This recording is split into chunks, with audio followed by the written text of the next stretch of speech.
So a short one to start the day here. So Russia's had a bad night thanks to a tsunami. These videos playing now show a tsunami hitting the town of Severokurilsk in Kamchatka region.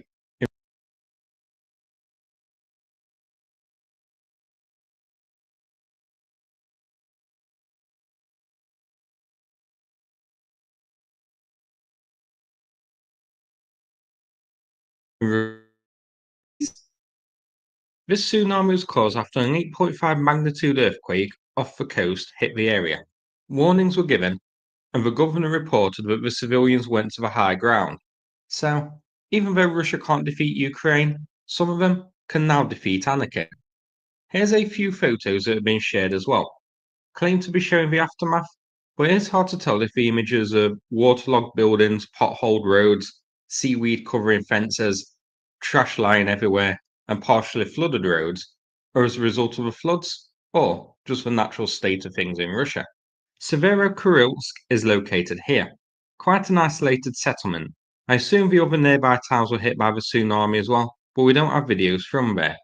This is in Russia's Far East, shown here, east of Japan. Japan also issued tsunami warnings and has had tsunamis hit, notably in Hokkaido, seen here. Tsunami alerts have also been issued elsewhere, including Hawaii. Now, going back to Russia, Kamchatka is also home to a large submarine base, shown here, home to submarines of the Pacific Fleet, including nuclear-powered submarines of the Oscar class, shown on screen now. This you can see is where we saw the videos of a tsunami from. Now, there's no videos yet showing the submarine base, but hopefully this base also got hit by the tsunamis and some submarines got damaged. It seems a bit unlikely, maybe the tsunami didn't reach here, or because it's in a little isolated bay, it was, protected from the worst of it.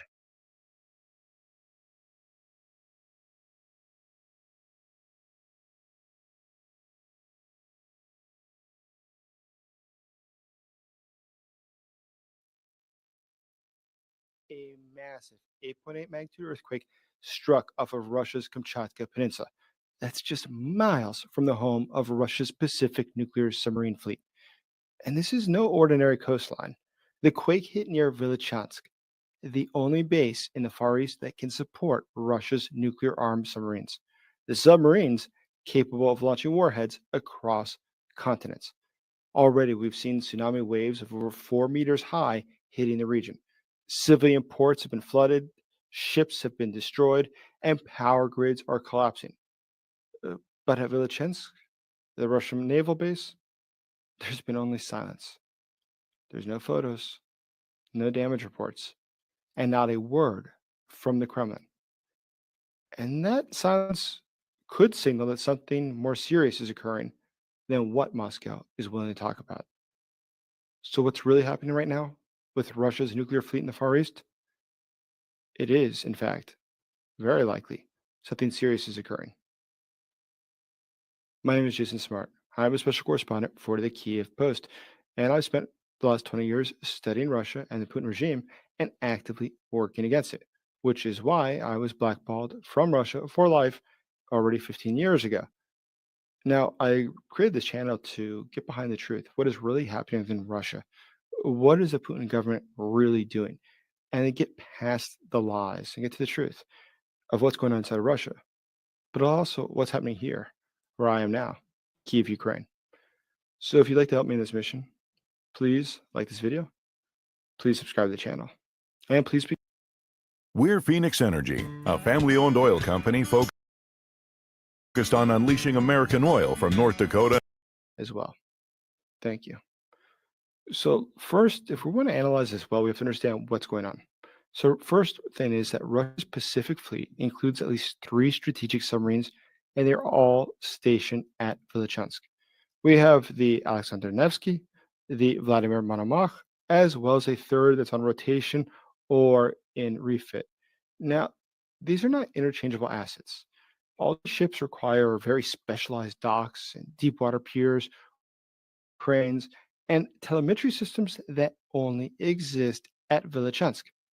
No other port in the Russian Pacific has the infrastructure to support ballistic missile submarines. Velichynsk is quite literally a single point of failure for the Russian military. So if this base was damaged by the earthquake or by the tsunami, the fleet may be physically unable to launch from the ports or to physically return to the ports, which thereby means that they cannot reload. Now, Russia cannot simply shift these submarines off to a different port like Vladivostok because simply they're too large, too sensitive, and too dangerous to operate without hardened systems and command links. So if the docks are damaged or the sonar tracking arrays are offline, the submarines become stranded or they're just silenced. And incredibly, Russia right now might have a serious crisis with its nuclear submarines, and they might not be even to operate even. And this is all happening without a shot being fired and without a single word being said by Moscow. So is it really reasonable to believe that there might have been damage to Russia's nuclear fleet? Is it reasonable to believe that there might actually be a crisis at this very moment?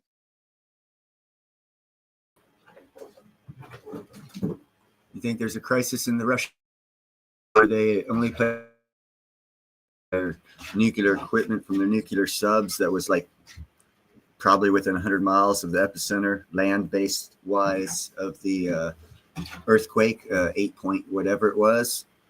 I know out here in California, since I've been out here, we had a couple 6-pointers, and they do some damage to some buildings. We've had to retrofit a couple of them and whatnot. I can only imagine what an 8-pointer would do. Then you got to think about the technical specifications of running nuclear operations.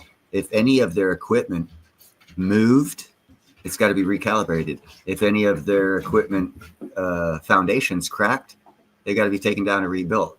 So what he's saying is actually not unplausible or infeasible for it to happen, but we'll see. The future will tell. But no one's talking about that nuclear. That's Russia's only nuclear sub base right there. And I thought that was rather important because no one else is talking about the only Pacific-based nuclear port that Russia has being real close to the devastating earthquake that happened and the tsunami or whatever. Now there's another subject, something totally left field. The Paris Air Show with Archer Aviation, one of the front runners trying to bring eVTOL aircraft into commercial service fairly soon. We're going to be catching up with the CEO of Archer, Adam Goldstein, and he's going to update us on where this is progressing.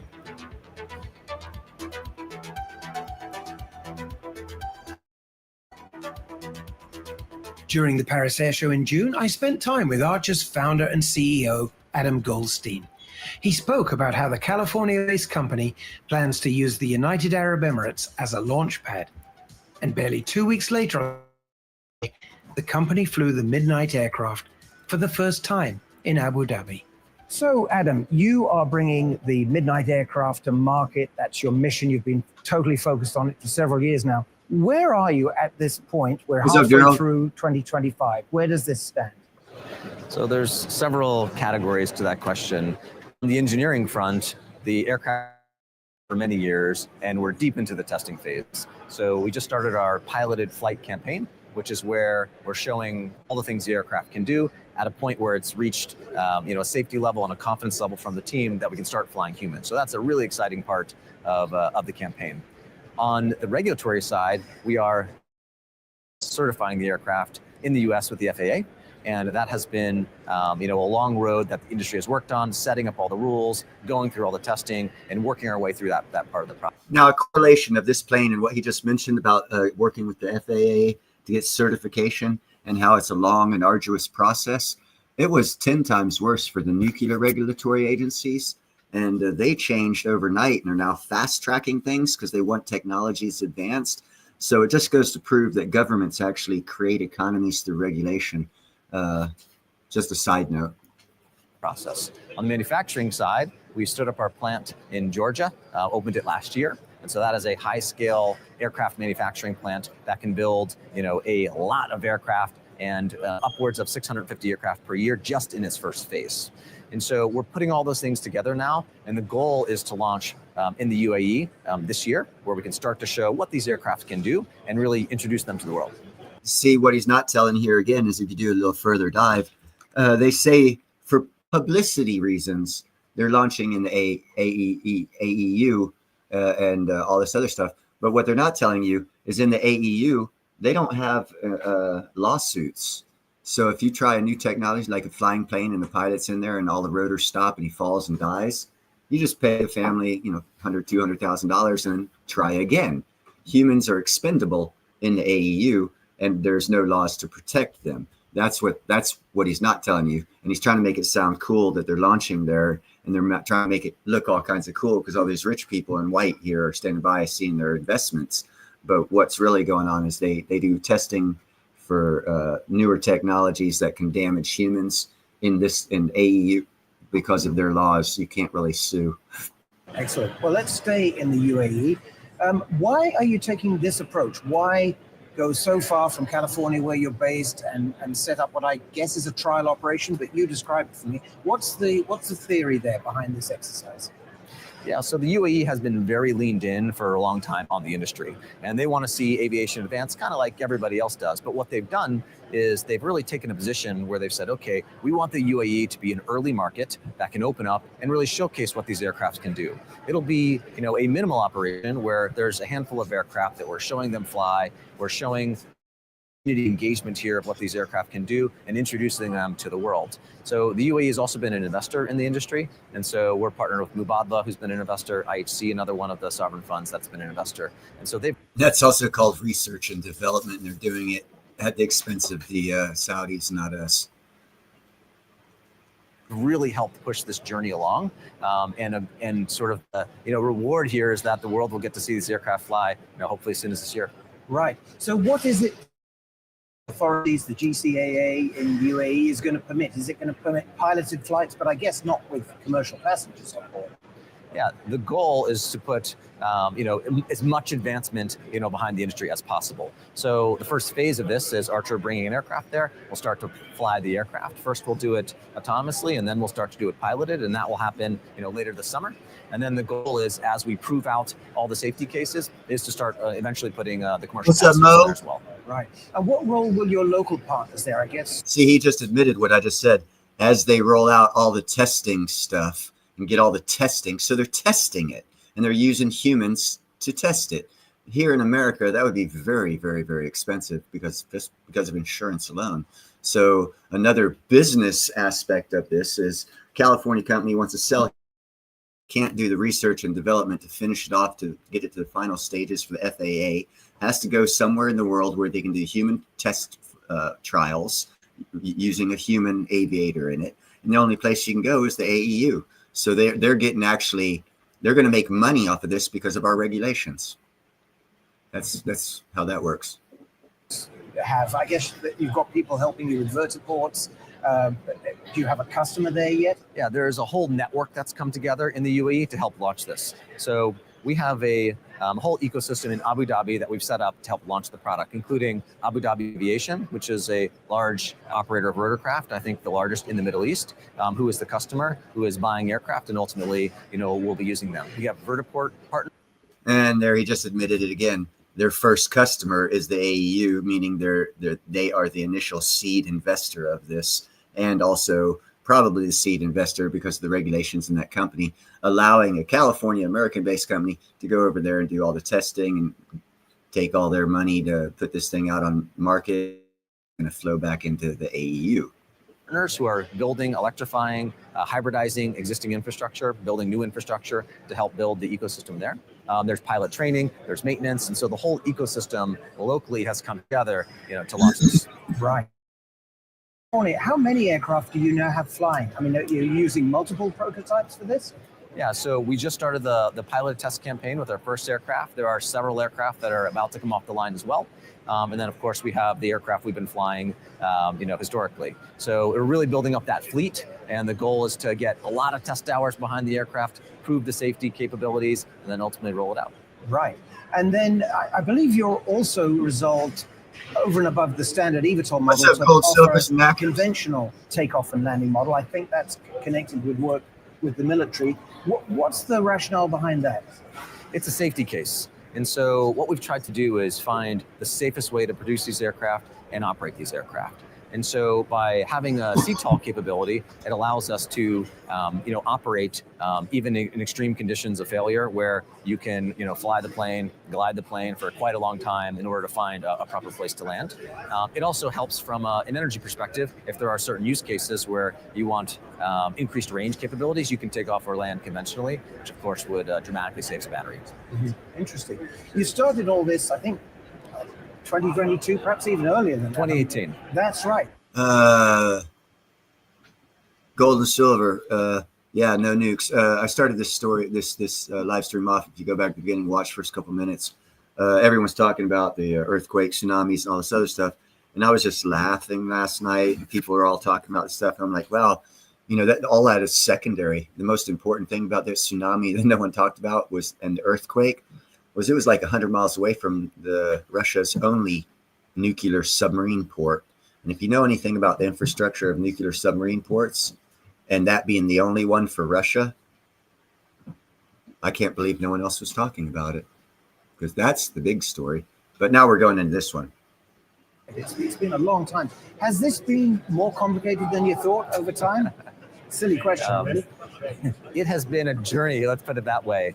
It's not just about the engineering. The engineering is something that a lot of people talk about, but we're trying to help create an industry, and that really does take a village. And so it's not just Archer that's doing that. You have incredible support from all the global governments. I think the FAA has been very supportive in helping to create the rules and the frameworks around this. The pilot communities have been great coming in and helping, really increase the awareness and helping showcase what these aircraft can do and the safety case of these aircraft. You've had the investment community come around and help to fund this early industry. And I think that's really important because aviation, has not advanced as much as a lot of the other industries have. And so we've seen great advancements in cars and great advancements in computers and software. And it's aviation's time now to help usher this in. But it's just day one. And so this is day one of bringing these aircrafts to market. And I think you're going to see many decades of growth here for these aircraft. And so I'm very bullish on the future of aviation. Final question. President Trump recently issued an executive order that I understand kind of clears a path towards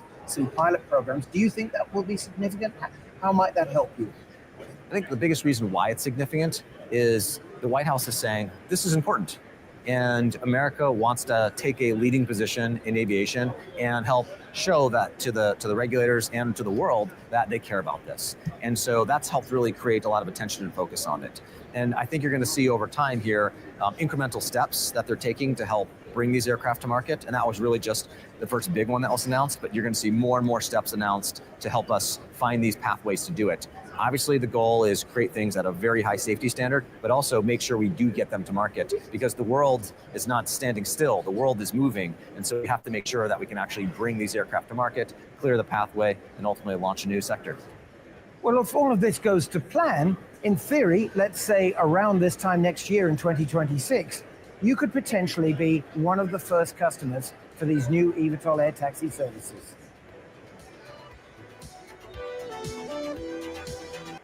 New taxi service. What? We can't have new taxi services. That's just outrageous, especially ones that fly and get around traffic. That's just no bueno. We can't do that. So what we're going to do is we're going to show you guys little basics of survival for all you guys that think you are preppers. Check this shit out. This is from Earliest of Days. Finding North with Sticks and Shadows by Alfie Athethetics.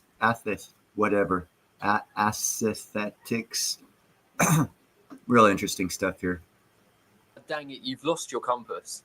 What are you going to do? Well, I tell you, friends, the shadow stick method could save your ass. You'll need one straight stick, about 5 feet long, as straight as possible, and 3 smaller sticks, about 1 foot long. Place your long stick securely into the ground in a wide open area that gets plenty of sun. Ideally, the terrain should be as smooth as possible, as any bumps or inclines on the terrain will distort the shadow. Once your long stick is snugly in the ground, place a smaller stick at the tip of the shadow the long stick casts. Maneuver it so the shadow from the small stick is in line with the shadow cast by the larger stick. Never said stick so much in 30 seconds. The first small stick that we place in, we shall label as West. Why do we label this first stick as West? I'll try and explain it with this high-end, high-quality animation. No, it's terrible. I'm sorry in advance, but I did do my best. As the sun moves east to west across the sky, the shadow it creates moves west to east. We label this first stick as West because we use that as the starting point to track the shadow's movement east. Simple, right? Anyway, now the fun part. After the first stick's in, you'll need to wait 10 to 15 minutes to allow the shadow to move a few inches. During the meantime, amuse yourself.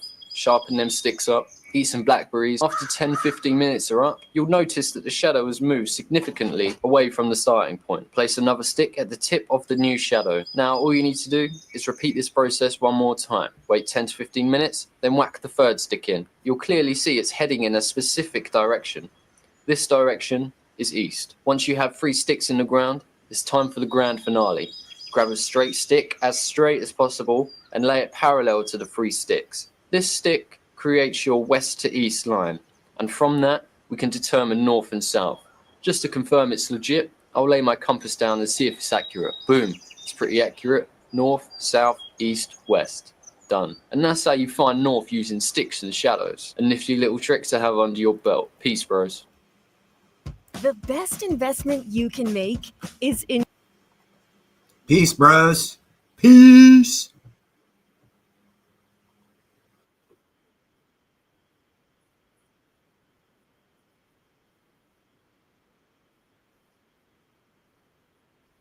jobs and significantly increase the unemployment rate. I'm wondering how concerned you are, if at all, about the threat that AI poses to employment. So this is the question. Question really is, will AI be more augmenting labor or replacing labor? And I wouldn't, we all see those announcements, including one today. I wouldn't, overread a couple of data points, because AI should be creating jobs at the same time. It may be replacing, maybe doing both.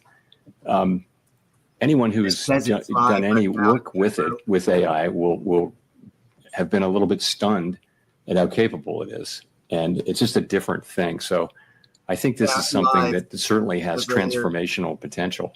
And probably we're in the very early stages of it. They say what you're seeing now compared to what you'll see in 2 years is going to be very different and even more effective. So I think it's really hard to know. That, of course, there are optimists who feel like it's going to make everybody much more productive. And there are those who think it's going to replace an awful lot of jobs right across the income spectrum, white collar, blue collar, and everything. So I just don't know. We don't have a house view on that. But this is going to be a very important question for some time. Greg. More questions, more lies. Thank you. Greg Rapp from MarketWatch. I was wondering if you could step back a little bit, Chair Powell.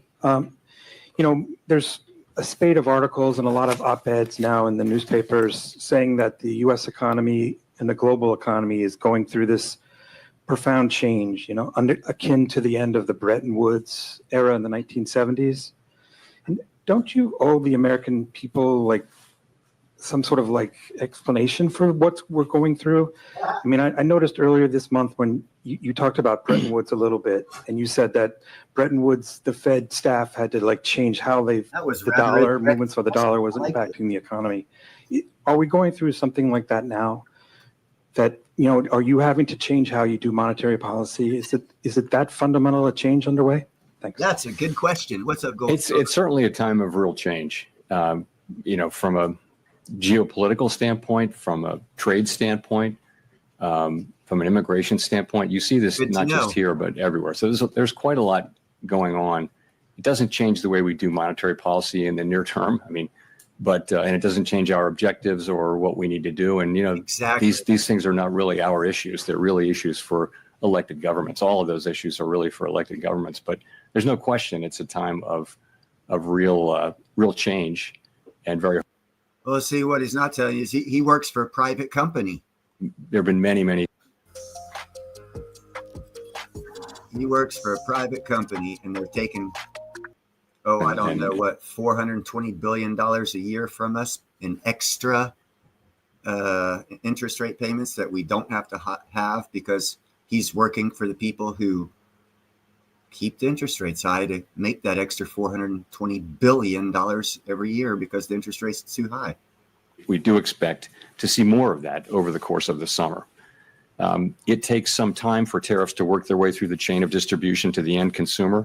A good example of that would be goods being sold at retailers today may have been imported several months ago before tariffs were imposed. So we're beginning to see some effects, and we do expect to see more of them over coming months.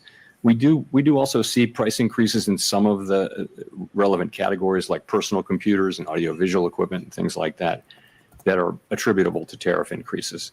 In addition, we look at surveys of businesses, and there are many of those, and you do see a range of things, but many companies do expect to put all or some or all of the effective tariffs through to the next person in the chain, and ultimately to the consumer. Today, the amount of the amount of the tariff effects, the size of the tariff effects, their duration and the time it will take are all highly uncertain. So that is why we think the appropriate thing to do is to hold where we are as we learn more. And we think our policy stance is in a good place where we're well positioned to react to incoming developments. So in terms of how we should interpret the rate cuts penciled into the SEP, is this reflecting that there's this expectation that underlying inflation will just stay well enough contained that allows the committee to eventually move ahead with those cuts? Or is it about, responding to a deterioration in economic activity, let's say? I mean, how should we make sense of the forecast? So if you look at the forecast, you will see that people do generally expect inflation to move up and then to come back down. But we can't just assume that. Of course, we don't know that. And, I thought the forecast was sunny with a chance of showers later tonight and 78 degrees. My bad. An inflation problem. And that, again, that will depend on the size of the effects, how long it takes for them to come in, and ultimately on keeping inflation expectations anchored. Hi, and thanks, Chair Powell. Howard Schneider with Reuters. If you look at the rate path starting in December to today and adjusted over the full time horizon you've got there, you've taken about a quarter point per year out of your projected path, and you ended a higher rate at end 2027 than you would have in the prior forecast. Is that a result of a sense that tariffs will lead to more persistent inflation? Is it a result of reassessments of where your short-term neutral rate is? Why are you on a slower path now? So I would focus most on the nearer term as you get out to the later years. It's hard for anybody to know where the economy is going. You didn't see people moving their longer term, estimate of the neutral rate, for example, at this meeting. So and those things are probably slow moving. So I think if you look at what's happening here since March, this is since March, right? You see a little slower growth, just a tiny tick up, a 1/10 tick up in unemployment, and you see inflation moving up 0.3. And by the way, it was a similar move from the December SEP to the March. So that's what you see. You see the effects of tariffs. I think we learned in April after the March meeting that substantially higher tariffs were likely, and then since then, the estimates of where the tariffs will be have actually moved back down, although still at an elevated level. So we're adapting in real time. And what you see is an accumulation of individual assessments. You say in the statement that risks have diminished, on that front, but the July 9th, drop dead date for all the Liberation Day tariffs is still out there and unresolved. You've got now exchange of missiles between two Middle East adversaries with a possible U.S. involvement. How can you justify saying that risks have diminished?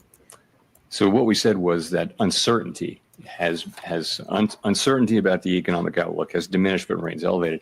Many surveys say that they do. So and that's actually a line from the Teal book, which you can see in 5 years. Remember to check that. Maybe the war will be over. No, but if you think about it, tariff uncertainty really peaked in April, and since then has come down. And that's really what that's just acknowledging. It's diminished, but still elevated.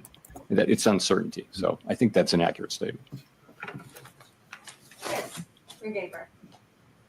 Thank you. Chris Rugaber at Associated Press. There is an argument out there in favor of cutting rates more immediately. Inflation has continued to cool and is back at roughly 2% despite the tariffs. And I guess I also wanted to ask about, cracks in the job market with gross hiring slowing, concentrated in just a few industries. We've seen some housing data, including this morning, that have been pretty weak. Do you see any concerns that the economy is weakening and that is a reason to cut rates going forward? So we do of course monitor all those things. I think if you look at the overall picture, what you're seeing is 4.2% unemployment and an economy that's growing at a rate hard to know given the unusual flows in the first quarter, but it appears to be 1.5–2%, maybe a little better than that. Sentiment has come up off of its very low levels. It's still depressed. So you can point to things. The housing market is a longer run problem and also a short run problem.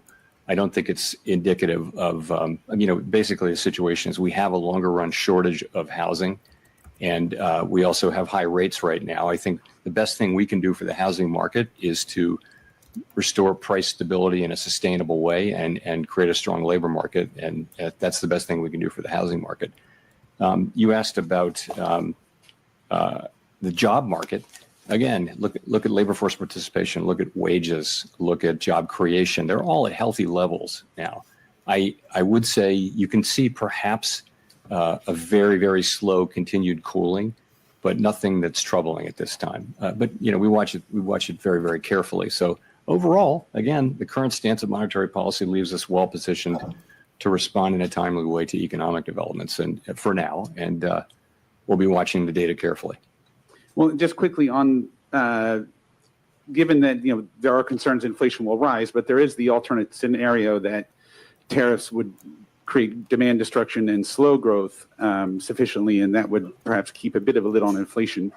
Do you see odds of that scenario? What kind of odds do you see of that scenario coming true? And how many months of cool inflation would you need to see before concluding that maybe that lower inflation scenario is taking place? So this is very much the...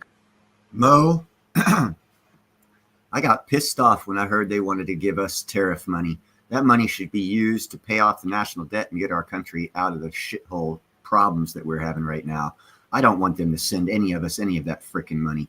Pay off our debt and put our country back on top. That's what I say. So I 100% agree with you, brother. Uncertainty and writing down what they think the most likely case is. No one holds these rate paths with a great deal of conviction, and everyone would agree that they're all going to be data dependent.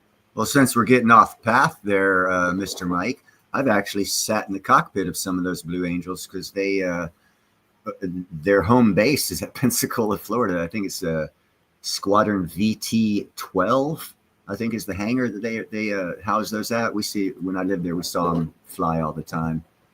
And my mom dated one of the guys. They only hang out in the Blue Angels for 4 years and get transferred out. But my mom actually dated one of the dudes, and I got to sit in the cockpit because of it. Thank you. Mr. Chair, I wonder if you could describe for us some of those scenarios. How do you get to a place? I'm noticing that the uncertainty levels in your forecast are very high.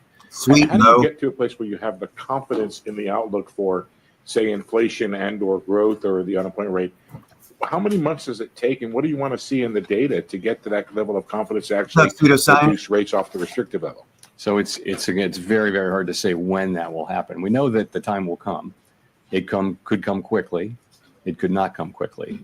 As long as the economy is solid, though, as long as we're seeing the kind of labor market that we have and reasonably decent growth and inflation moving down, we feel like the right thing to do is to be where we are, where our policy stance is, and just learn more. And in particular, we feel like we're going to learn a great deal more over the summer on tariffs. We hadn't expected them to show up much by now, and they haven't. And we will see whether to the extent to which they do over coming months. And I think that's going to inform our thinking, for one thing. In addition, we'll see how the labor market progresses. So at some point it will become clear. I can't tell you exactly when that will be. And meanwhile, we'll be watching the labor market very carefully for signs of weakness and strength, and tariffs for signs of what's going to happen there. And of course, there are many developments ahead. Even in the near term, developments are expected on tariffs. So I think we don't yet know with any confidence where they will settle out. We have an estimate, and it's I think all estimates are now pretty close together, but it's again highly uncertain. When you say estimate of the impact of tariffs on the core PCE, is that what it is? And could you share that? What you start with is what's the effective tariff rate overall, and people are managing to that. But the pass-through of tariffs to consumer price inflation is a whole process that's very uncertain.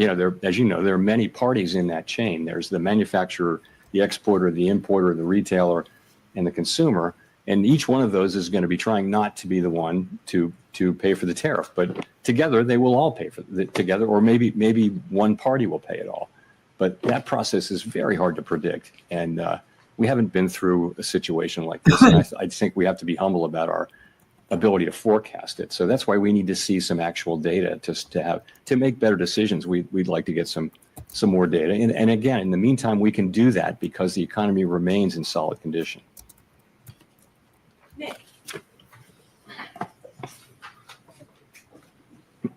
Nick Tamarosa, the Wall Street Journal. Chair Powell, I guess I'm wondering if you could explain a little bit more the divergence we see in the dot plot, particularly around the 2025 rate projections. I realize this is, you have one group of officials that are putting down no cuts, another that are putting down more than one. And again, recognizing that could be difficult to summarize, but is it a matter of people having a different outlook or a different reaction function, a different commitment to defending against another inflation mistake? How did that play out over the last 2 days? So you're right. This is often the case. We have a pretty healthy diversity of views on the committee. We did have strong support for today's decision and broad agreement that our policy stance does leave us in a good place. But I would point to two factors, and you mentioned them. The first is just that parties have a diversity of forecasts, and they do align with where their dots are. So if you have a higher inflation forecast, you're going to be less likely to be writing down, more cuts. But remember, as we see more data, we're going to learn more about where inflation is headed, and that means when it is time to look at resuming our normalization process, the differences you see should be smaller because we'll have seen actual data. Right now, it's just a forecast in a very foggy time. So that's the first part, is forecast. Secondly, people can look at the same data and they can evaluate the risks differently, as you know. And that includes, the risk of higher inflation, the risk that it'll be more persistent, the risk that the labor market will weaken. People are going to have different assessments of that risk. So that you put that in there too. So those are the two ways that the two things I think that drive these things. Remember though, as I mentioned earlier, with uncertainty as elevated as it is, no one holds these rate paths with a lot of conviction. So that's really where it is. It's a function of those things. And I think as the data come in, you should see those differences diminish. If I could follow up, you've said the policy is in a good place and that it's modestly restrictive. Given all the uncertainty you just talked about, tariff levels, uncertainty around the pass-through, is it price increases versus margin compression, some of the softness that Chris talked about in labor and housing, why wouldn't it be better to have rates at a more neutral setting as the economy heads into this period of very high uncertainty. So if you just look backward at the data, that's what you would say, but that's not, we have to be forward looking. And the thing that every forecaster, every outside forecaster and the Fed is saying is that we expect a meaningful amount of inflation to arrive in coming months. This guy is such full of shit. Would lead you to a neutral stance, but we can't. We have to look at that, and because the economy is still solid, we can take the time to actually see what's going to happen. There's a range of possibilities on how large the inflation effects and the other effects are going to be. So we'll make smarter and better decisions if we just wait a couple of months or however long it takes to get a sense of really what is going to be the pass-through of inflation and what's going to be the effects on spending and on hiring and all those things. Michael McKee from. Hold on a second here. This is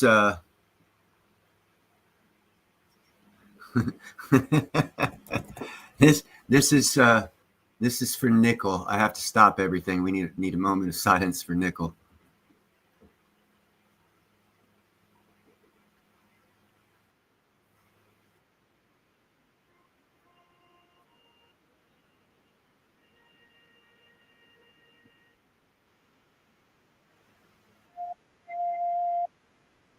Can you guys hear that?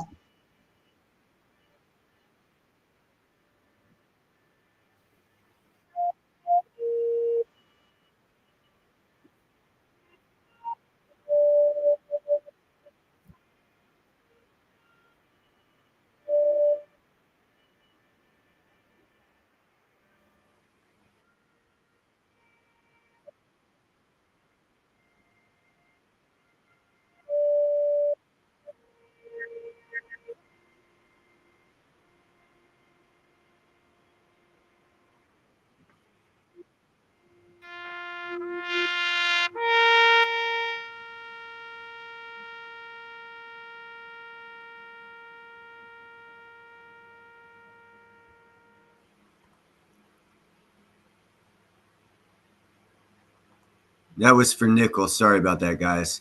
I feel bad for the man. Now we'll get back to regularly scheduling programs. I wouldn't want to speculate. One way to get at that from an economic standpoint, we of course don't comment on immigration policy. It's not ours to make or comment on. But that was TAPS 79. You play it at people's funerals. What you see is an unemployment rate that has been really solid and at a low level, not really increasing. It's been in a good range and well within the range of mainstream estimates of maximum employment. And that means, like, part of that is the labor demand. It was a special request from you, Gerald. So yeah, kind of moving down at the same rate. Labor demand is softening. You see that in job creation, but it's still kind of at a healthy level.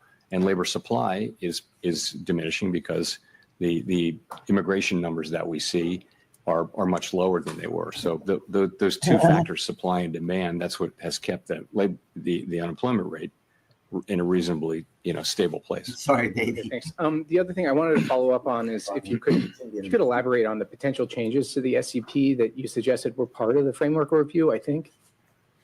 So the framework review really has two tracks, right? The first track is our policy framework that is reflected in the consensus statement.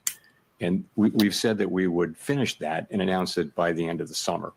So we're well along in that process. We've had the meetings that we need to have, and we're now going to be going into, into discussions about, specific changes. But now technically, I think if you were part of the Merchant Marines or inscripted into other organizations during time of war, that's non-military but still combatant roles, you still get TAPS. The language. So that's the framework part of it. The second part of it is our communications tools and practices. Pardon me. And that part comes next. Okay, that's what we're going to do in the meetings this fall.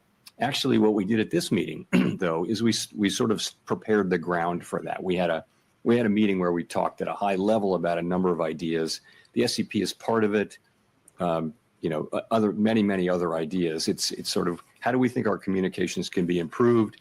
There are a number of ideas. People offered a really It was a great conversation, number of ideas, but we're going to look at those with staff briefing and a lot of thought in the fall. And I would say when it comes to changing communications, I would only support things really that only implement things that have very broad support. And also you want to be really careful because I think our communications are pretty well received. They're not broken. So more is not necessarily better, but better is better. So we're going to be looking at ways to do things that will improve the clarity of what we do for the benefit of the public.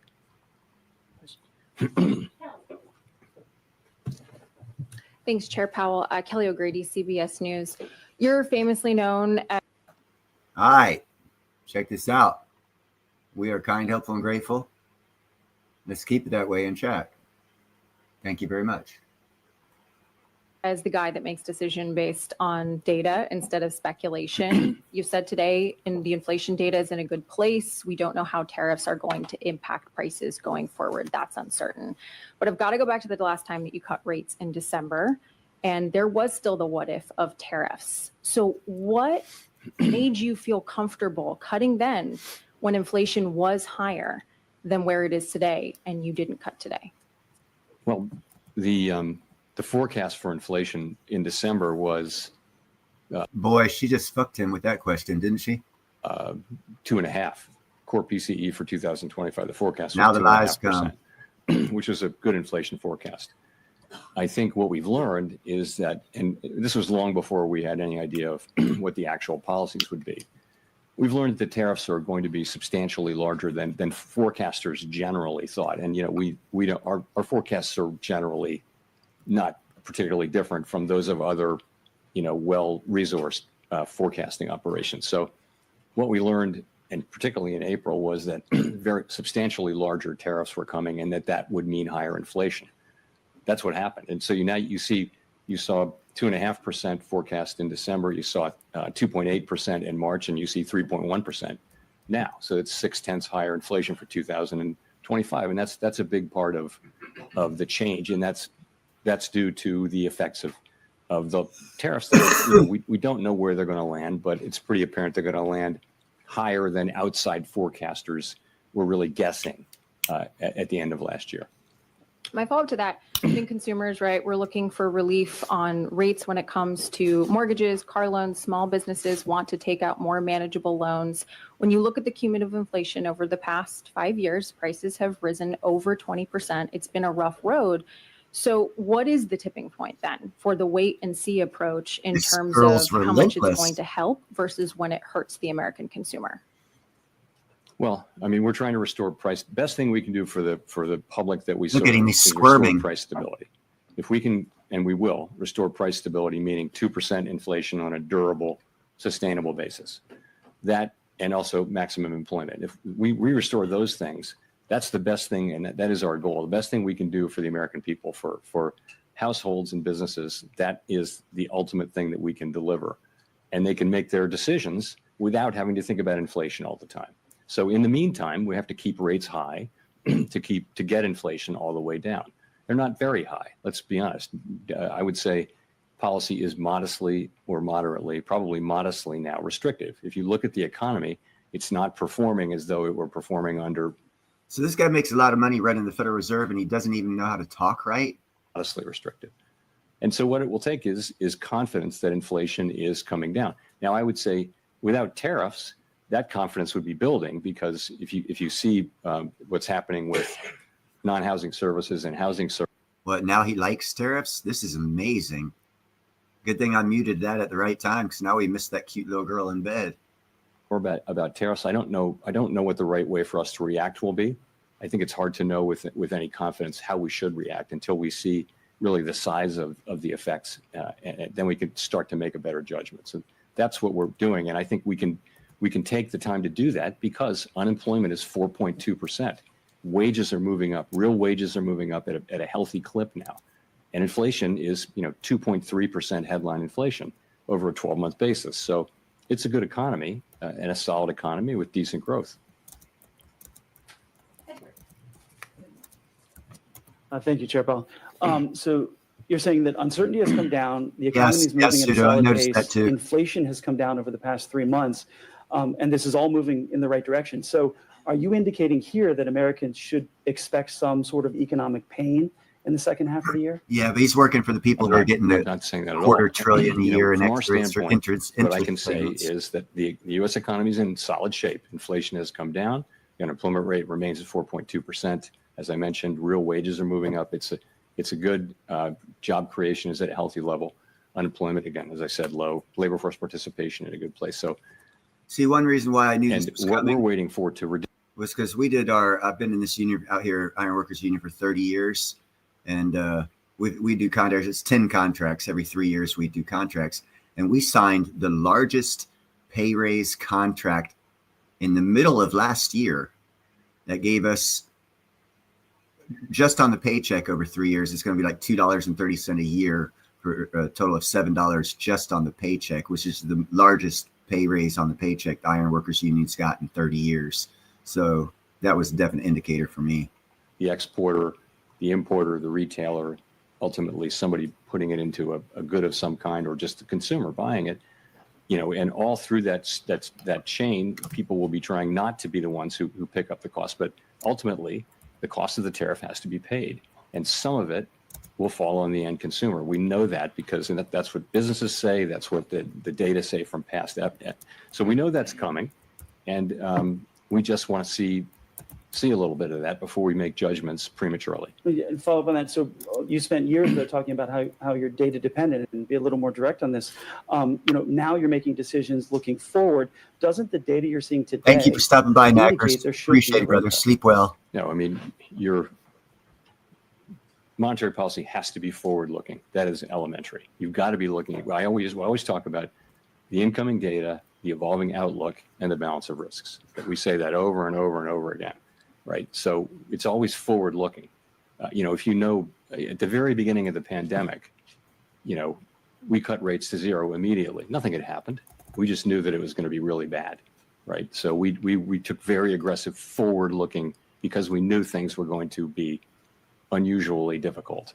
So, of course, this is something we sort of know is coming. We just don't know the size of it.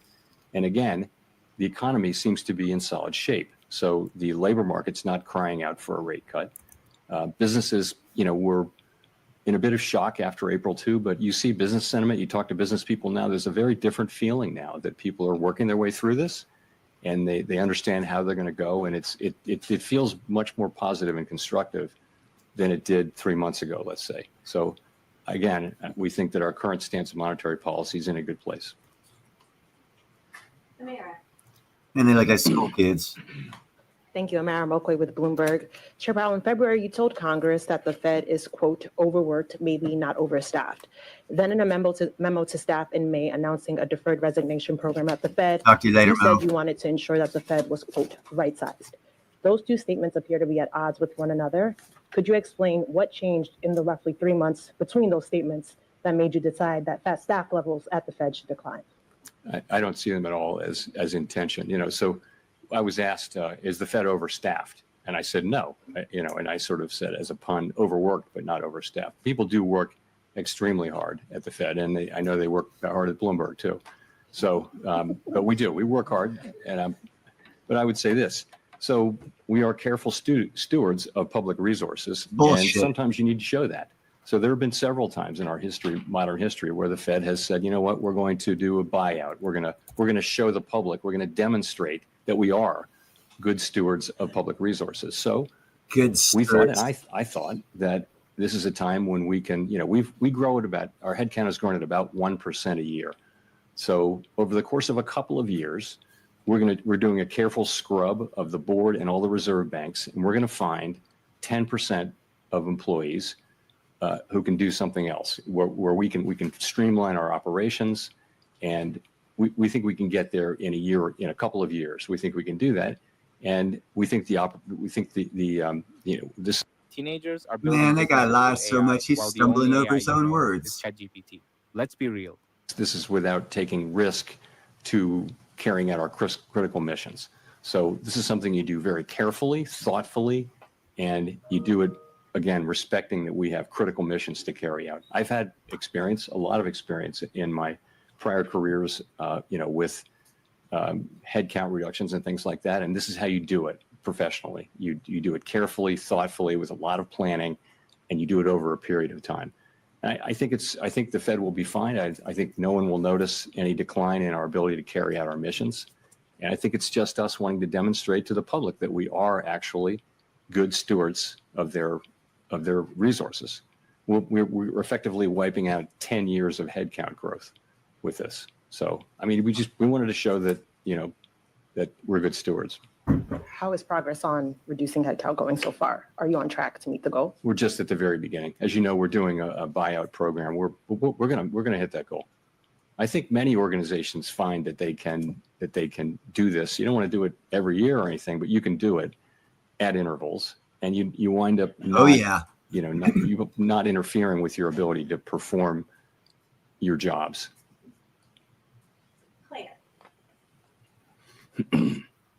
Chair Powell, Claire Jones from the Financial Times.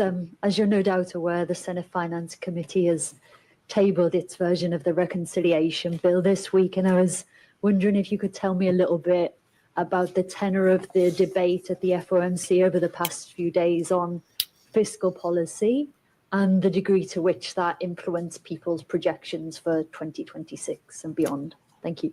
Yeah, so we don't sit around and debate or really discuss. We take fiscal policy as fully exogenous, and so we actually really didn't talk about the bill or the contents of it.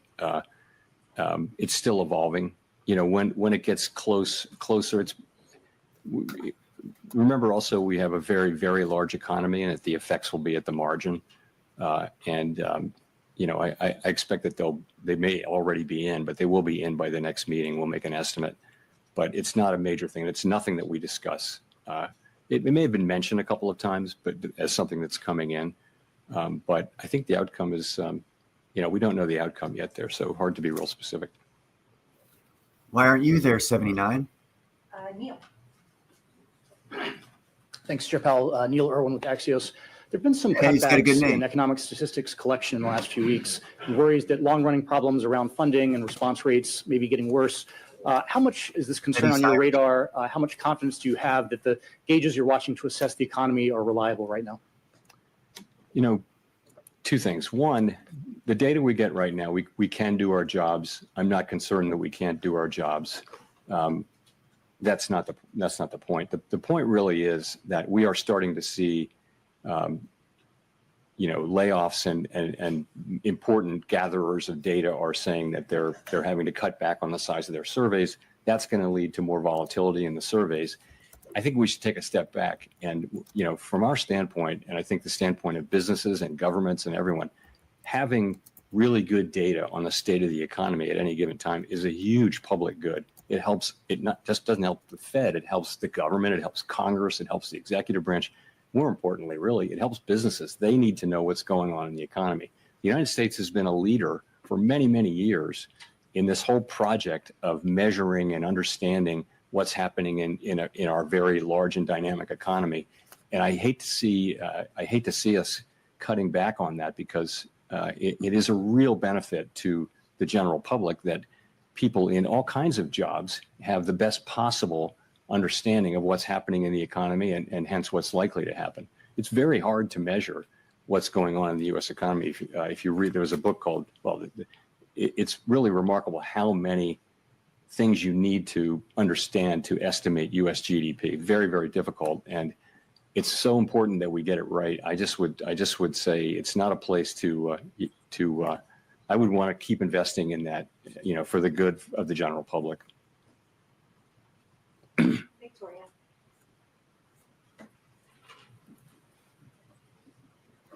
Hi, Victoria Guida with Politico. So you're conducting this monetary policy strategy framework review, but next year we're supposed to have a new Fed chair, and I'm wondering if that affects at all the way that you're approaching this. How do you ensure that this framework will actually be durable? The framework document goes back to 2012, and it's the committee's document. It's not like we're going to invent a brand new way to do things. It's been an evolving document. So it shouldn't depend on who the chair is at all. It should depend on what's happening in the economy and what the committee wants to do. So yeah, it isn't really tied to any particular chair. And, you know, we used to renew it every year. Now we do it every 5 years. So, but I don't think I've never heard anyone raise this issue that. The statistics I just put down in the chat, the average global interest rates across 87 countries in 2023 was 4.2. It's about the same right now. And this year, ours is 2.7. So like I said, our interest rate is as high as theirs, but our inflation is almost half. And the extra money that we're paying because they're not averaging in that America's interest rate or inflation right now is at 2.7. The world's average that they're going off of is at 4.2. So we're getting hit with a 4.2 interest rate on a 2.7 inflation rate, and that's the statistics as they fed them to us on why we're not lowering interest rates, showing that it's bullshit. Really don't have any comment on that. You know, possible that. Amazing. I think we means might the watch this Tooth whole Fairy made it commercial. to It's the more house interesting. last night. Amazing. When there's turmoil in the Middle East, you may see a spike in energy prices, but tends to come down. Those things don't generally tend to have lasting effects on inflation, although, of course, in the 1970s, they famously did because you had a series of very, very large shocks. But we haven't seen anything like that now. The U.S. economy is far less dependent on foreign oil than it was back in the 1970s. So, but there. A quick follow-up. Nope, no follow-ups.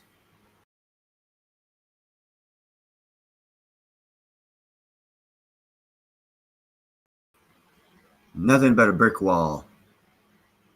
Yeah, I know I'm going to end the stream. I got to go outside and do some yard work. I actually wasn't looking forward to it going this long, but a lot of people hopped in and I didn't want to disappoint anybody. But the initial start of this live stream was no one that I have seen, not that they aren't, but that I have seen on YouTube or in the news is talking about the Russian nuclear subbase, their only Russian nuclear subbase on the Pacific Ocean, and earthquake of significant magnitude and tsunami happened within 100 miles of it. And there's been no information given out. There's a lot of nuclear stuff there. You know, remember when Fukushima, the tidal wave hit them or the tsunami hit them and did some damage to their reactor? Well, you know, ask some questions on what's happening with the nuclear submarine base in Kamchatka, Russia, because it was real close to everything. And if you look at the one video image I showed of the only video that I could find out there of what cities look like or what the small villages look like after heavy storms. No, I don't know about that, Magic. I do know that the CIA or the NSA captured China building into the cliffside of a mountain from the Indochina Sea, I guess it's called. And we caught that in video. That's the most recent one that I know of. Most likely, the Russians do have it in a cave in that area, which even makes it worse because it's prepared to be hit from above from nuclear missiles, not to have the ground move up from underneath it. And what just happened was an 8.8 earthquake 100 miles away from it. So if indeed their nuclear submarines are stationed inside a cave, inside a mountain, I would be very concerned about all of that. Not the subs and probably not even the base, but the technology of the equipment used to work, maintain, and address any issues of nuclear submarines. The more advanced they are, the more advanced the equipment, and the more they can't be shaking. You can't. It's not a vending machine. If you shake them, you could break them. So they've probably got a lot of damaged equipment. Along with, if they are in a cave and the earth moved, does the door that they use to shut the cave close, does it work? You know, there's lots of issues, but there's no answers. No answers, only questions. And that's why I'd like everyone to look at it and see if you can find out any answers. Because, you know, Magic seems to know a lot about the issue more than a lot of people. Let's find out, folks, because no one's talking about it. But until next time, you guys have a great week.